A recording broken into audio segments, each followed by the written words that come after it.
Alex will be terminated by the end of this week. In other words, he's fired. The announcement was so shocking that I couldn't help but speak out. What? By the end of this week? That's ridiculous. It's the president's decision. He says we don't need employees who disrupt the harmony by defying their managers. I was taken aback by the answer that was completely off my radar. But then it all made sense. He must have badmouthed me at the executive meeting. Understood. It was tough having an incompetent subordinate. I looked up and said with a smile, What should we do now? Hey, you guys, do something. Get our clients back on board. The frantic yelling of James, the director, was futile. Mark, the president, also stood dumbfounded in the noisy sales department. Why? Why has everything gone downhill just because Alex, the section chief, is gone? We did what James said and fired the disruptive employee. He turned to me and opened his mouth timidly. Alex, who are you really? As soon as you left, all our deals disappeared. I'm Alex Miller, a 60-year-old employee. I was born and raised in a downtown area bustling with small factories. Since I grew up watching various metalworking processes like lathe and painting in the factories, it was only natural for me to work for a metal manufacturer. Thanks to that, I still get along well with the craftsmen who run the factories in the downtown area. Although I became a company employee rather than a craftsman, growing up in a neighborhood brimming with humanity made interacting with people effortless for me. In fact, I even feel like talking to someone at times. And so, I joined a metal manufacturer that supplies materials to many factories. Since joining this company straight out of high school, I've worked diligently for over 40 years, dedicating myself entirely to it. It's deeply moving to think that I'll soon be retiring. The company I work for is one of the country's leading and oldest metal manufacturers. I love this company because it still upholds its traditional name, even in modern times. Today, as usual, I am visiting factories to take orders for metal materials, listening to what the clients desire. My clients are mostly small-scale factories in the downtown area. I enjoy visiting these local factories so much that the size of the contracts doesn't really matter to me. Rather, I enjoy scouting out factories. And because of that, the number of contracts keeps increasing. Even though the contracts are small, I'm securing a substantial number of them, so there's no problem with my performance. For large-scale deals like shipbuilding or heavy machinery, I leave those to a more aggressive colleague. Indeed, balancing contracts with both small downtown factories and large manufacturers is crucial. The small factories often make essential parts for machinery. Even if the contract amounts are small, as long as the main contractors continue to order, there will be no interruption in the contracts. For large contracts, the risk of significant cancellations due to economic fluctuations is high. So securing a contract doesn't mean you can relax. In this respect, I am grateful to be able to split the sales efforts with my colleagues. We are in an ideal situation, acquiring both large and small contracts, with many continuing over time. The company's performance is stable, and although not perfect, the company offers excellent employee benefits, so I have no complaints. However, even in the best of companies, there are always some problematic aspects. In the case of TOA mining, it's the senior management. First, the president, Mark Hall. He's a very kind man who genuinely cares for his employees and enhances their benefits. However, he's simply not cut out for managing a company. He's too quick to trust others and often neglects necessary verifications, risking the company's fortunes several times. Our company has faced bankruptcy more than once due to Mark's careless actions. After crossing several dangerous bridges, it seems he has finally learned his lesson, and recently he has been requesting verification from the Vice President, Mike Harris. Still, every time he requests a verification from Mike, he seems to feel guilty, saying, "It's a shame to doubt someone who has trusted us." While things have improved since Mike got involved, it's dubious whether Mark truly relies on him. And then there's another person, James Clark, the director of the sales department. To say he's my nemesis would not be an exaggeration. He's a troublesome person who looks down on his subordinates and tries to impose unreasonable quotas on them. Despite that, he lacks knowledge of sales and can hardly give any concrete instructions. In short, he's a boss who only talks a good game. Hey, what's with these numbers? They're exactly the same as last month. Get 150% of last month's contracts. That's impossible. The rising oil prices have increased the transportation costs of the raw materials we use. Maintaining the same figures as last month is due to the goodwill of our clients. We can't ask for more. I'm the oldest in the sales department. Since I'm leaving the company soon, I try to be the one to speak up against the manager. Alex. He gets all high and mighty just because he's older. He always tries to assert his authority as a manager and make me obey. But it's also my job to protect the junior staff and other subordinates. Mike has instructed us to maintain the status quo until the oil prices stabilize. We're in an industry affected by the global economy and market trends, so it's impossible to consistently achieve 150% of last month's figures. I've gotten used to these frequent arguments with manager, as I've repeatedly rebutted his unreasonable demands. However, when it happens so often, I can't help but complain. A sales manager who is oblivious to the global economy, market trends, and futures prices. How incompetent can you get? Thankfully, my younger colleagues look up to me. Recently, it seems like my repeated rebuttals of James have strengthened our relationship. Many of them often seek my advice, and we frequently have lively discussions about sales strategies around my desk in the office. Since these are constructive discussions about work, the section chief doesn't say anything, and I believe it's a useful way to train younger employees and improve our results. However, James seems to find this annoying and often picks fights with us. You guys have some nerve chit-chatting during work hours. What's the point of being friendly with someone you're supposed to compete with for contracts? We're exchanging information about our sales efforts, so it's not idle talk. Also, we don't rank our performance, and there's no concept of competing for contract amounts. Recently, it seems like my repeated rebuttals of James have strengthened our relationship. Competing helps improve results. James tried to intimidate me with a loud voice, but I calmly responded. Healthy competition for improvement is good, but there's no need to compete for rankings without reason. Meaningless competition can lead to issues like fraudulent contracts. Once again, I completely refuted his unreasonable demands. He glared at me, grinding his teeth. Alex, you better think about what happens if you keep defying your boss. He left with the usual empty threat.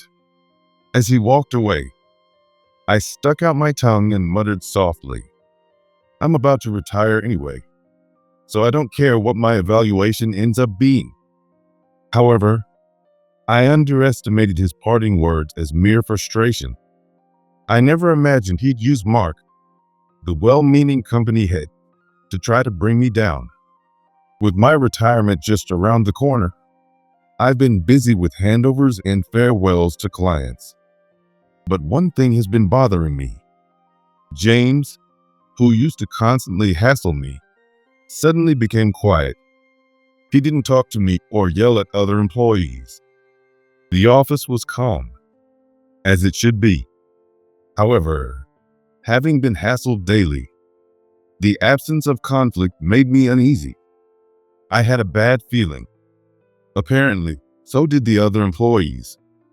In the morning, everyone worked with a sense of unease, puzzled by the unusual atmosphere. Furthermore, with the senior staff in a sudden executive meeting, we couldn't figure out what James was planning. When the meeting ended, he returned to his desk with a big smile. Perhaps one of his proposals was approved. He was in an unusually good mood, almost eerily so. Whoa, what's with that smile? He's definitely up to something. Do you think he has something planned for Alex? The younger employees whispered among themselves, feeling like my bad premonition might come true. I braced myself. I am here to announce the decision made at the recent executive meeting. James declared that loudly. Alex will be terminated by the end of this week. In other words, he's fired. The announcement was so shocking that I couldn't help but speak out. What? By the end of this week? That's ridiculous. I still had over 2 months left before my retirement. I had been using my leave days strategically since the beginning of the year, so there shouldn't be any major changes. Other employees started murmuring as well. I was supposed to have more time before my retirement. Can you explain why my duties are ending at the end of this week? I calmly turned to face him. If this was just another one of his arbitrary decisions, I could refute it. Even as a manager, he doesn't have the authority to hire or fire employees. But his response was completely unexpected. It's the president's decision. He doesn't need employees who disrupt harmony by constantly defying their managers. I was momentarily surprised by his answer, but soon understood everything. He must have badmouthed me during the executive meeting. Then he appealed to the president's emotions. Even when I try to provide good guidance, Alex ruins it by being defiant. Mark is a kind-hearted person, so he must have easily believed James. I could almost picture the scene at the executive meeting. I let out a big sigh. Understood. It was tough dealing with such an incompetent subordinate. I raised my head and said this with a smile, perhaps thinking my smile was just bravado. James laughed loudly. Now my bonus will increase. Mark said my efforts in guiding you will be rewarded by redirecting your salary to me. What a ridiculous statement. Even if it is Mark's decision, such absurdity won't stand. A company where everything is decided by the president alone won't last long. If there's an opportunity to leave, it's best to do so before it affects you. James is truly incompetent for not understanding something so simple. I took a deep breath and spoke to him. Since today is Friday, I guess my duties are officially over. I won't be coming in from next week, so please take care of things. I said my parting words and started clearing my desk. My younger colleagues watched me nervously. I reassured them. I'll be done packing soon. Don't worry. Focus on your own work. After clearing my desk, I carried my box of personal items and left the office. As I sat down in the break area to take a breath, my phone rang. It was from Mike. He, as the vice president, was originally designated as president's successor. The president lacked the necessary toughness as a leader, so the vice president had to step up to protect the company. Mike has the better leadership qualities. Mark is kind and focused on employee welfare and benefits. However, Mike has the kind of compassion needed to lead a company. Whenever there's a chaotic decision like this, he steps in to check and follow up. Naturally, he understands the work much better than people like James. And there have been times when I've wished Mike was our direct superior. Without Mike, our company would have already gone bankrupt. Many employees understand and appreciate Mike's efforts and achievements. As an older employee, I felt especially obligated to understand and support him as the vice president. I actively reached out to him and helped with any work I could. Through this, Mike and I grew closer. He was incredibly quick to act. "Hello, Mike. I'm honored to receive a call from you directly. Is there something you need?" This is no time for jokes. Did James really announce your termination? He sounded extremely agitated. It's no wonder, considering such an absurd decision was made at the executive meeting. Yes, he was thrilled, saying my bonus would go to him. I replied with a laugh, and I could sense his anger on the other end of the line. James is truly incompetent. Alex, can I have a bit of your time? That termination wasn't done through the proper procedures and is therefore invalid. I want you to work until your planned retirement. He was likely planning to convince Mark, using the improper procedure as leverage. I appreciated the opportunity to continue working until my retirement. Thank you, Mike. But since James is in such a good mood, can I take a week off starting next week, using my paid leave, and pretend I've been fired? That sounds like a good plan. It might be better if you stay out of sight. I'm sorry for the surprise. I'll handle the leave paperwork and get back to you after convincing Mark. I felt reassured by his words and hung up the phone. However, there was no need to wait for his persuasion. On Monday afternoon, when I was pretending to be fired and on leave, an unprecedented situation arose. What's going on? Why are we getting so many termination notices from our clients?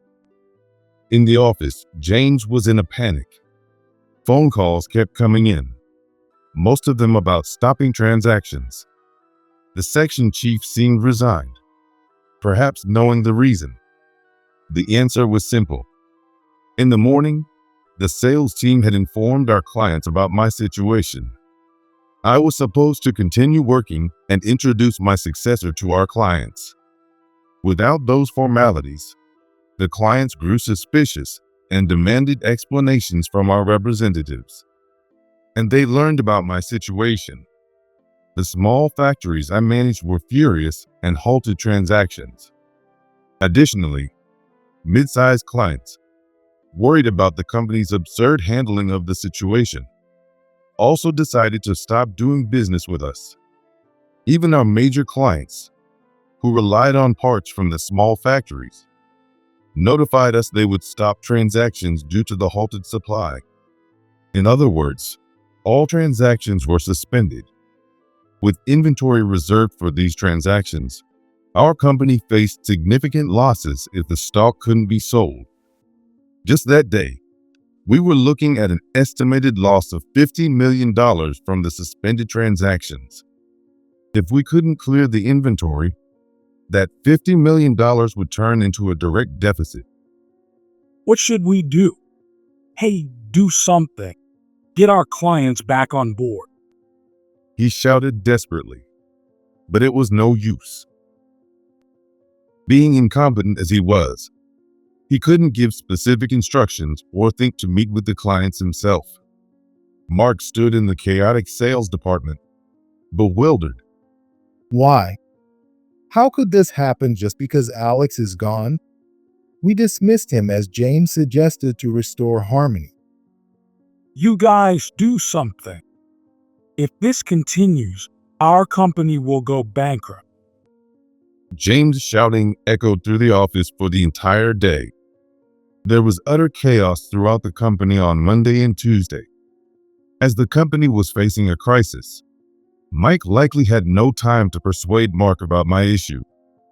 On Wednesday evening, I finally received a call from Mike, asking me to come to the office the next day. On Thursday morning, I knocked on the door of the president's office. "This is Alex. Excuse me." As I entered the office, I saw Mark and James, both looking pale, sitting there. By contrast, Mike stood beside them, his face red with anger. Mark looked at me and hesitantly spoke. Alex, just who are you?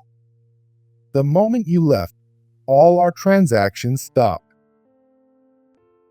Following Mark's words, James angrily confronted me. Alex, you must have said something strange to our clients. Otherwise, this doesn't make sense. Confess and make sure the clients resume their transactions. Oh dear, does James still not understand the reason for this uproar? I wondered where to begin my explanation. I noticed Mike trembling with rage, looking like he was about to explode. If left unchecked, he probably would have grabbed James. I spoke up, sounding exasperated. I didn't do anything. I just stepped away from my duties as per the president's decision. However, my clients valued me greatly. Some clients were angry about how I was treated. Others were worried about future dealings. And some had to halt operations because their suppliers stopped working. There are many reasons for the transaction suspensions. There's nothing I can do on my own. James turned even paler at my words. That can be. Not just the small factories you managed, but even the major clients. Once we developed a relationship with one client, the connections helped us expand our business. I said it was tough dealing with an incompetent subordinate because you didn't understand these dynamics. Mark, looking uneasy, asked me hesitantly, Would the clients who were angry about the way you were treated resume transactions if we rescinded your termination? If they did, maybe the primary contractors would also restart operations and transactions. Mark was clearly not cut out to be a leader. Lost trust isn't easily regained.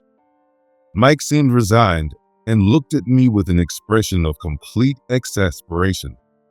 Our company's handling of this situation has given the impression that our executive team makes arbitrary personnel decisions.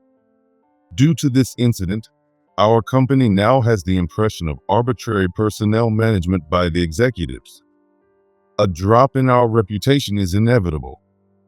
I don't know how our clients will react or what we can do about it. Oh, and I forgot to mention, my termination was declared invalid. Even though it was the president's decision, it was done without proper procedures and was a one-sided notification. I left the president's office. Thus, the commotion about my termination was resolved peacefully. I heard that after that, Mark got a severe scolding from Mike. He was reprimanded for believing James's lies without question.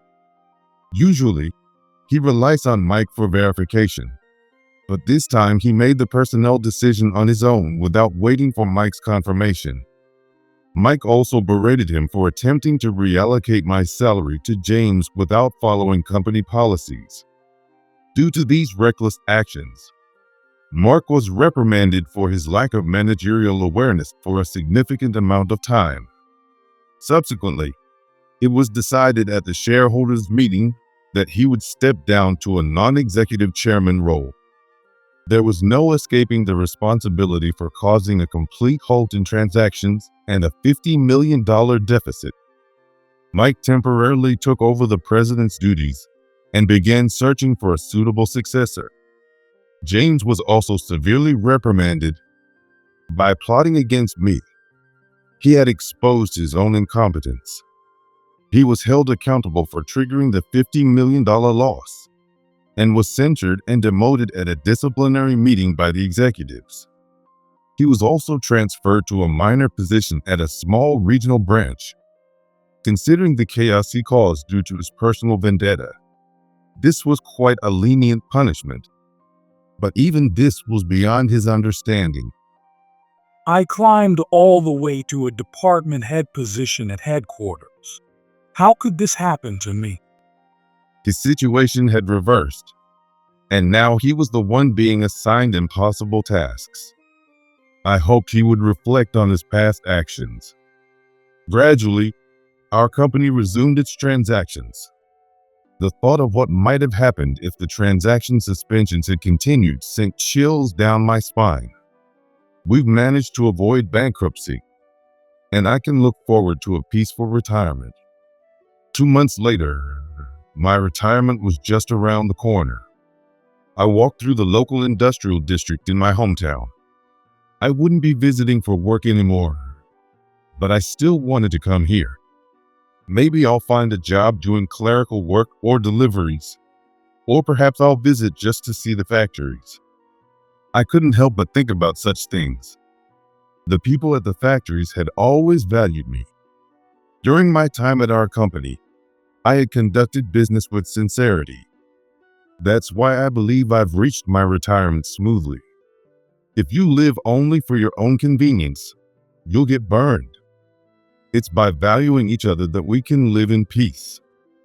I muttered this to myself as I pondered the rest of my life.